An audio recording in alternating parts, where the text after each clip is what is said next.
I had a girlfriend and I had spent the night at her place.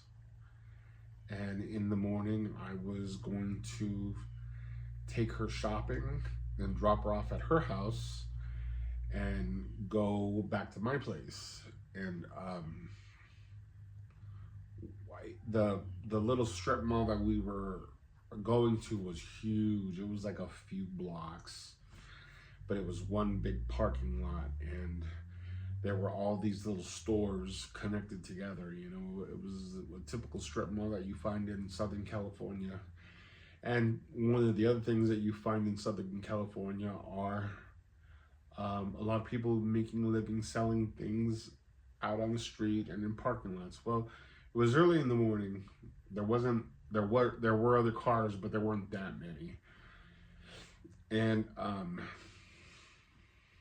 I pulled into a parking space, and I got out of the car. She got out of the car, and I noticed this guy looking at me. And most of the time, she got all of the attention, but he was looking at me. And as we were walking towards the store, I could see him where he was, and he was walking in the direction of the store so he could catch up to us. And he had some books, which was different from what other people sold. Some people sell pillows, some people sell blankets. He was selling these children's books, and he was asking $5 for both of them. Well, at that point in time, $5 was all I had, and it was a few more days till payday. So I told him, no, sorry. I was kind of looking through the books, and they were strange. The illustrations were strange.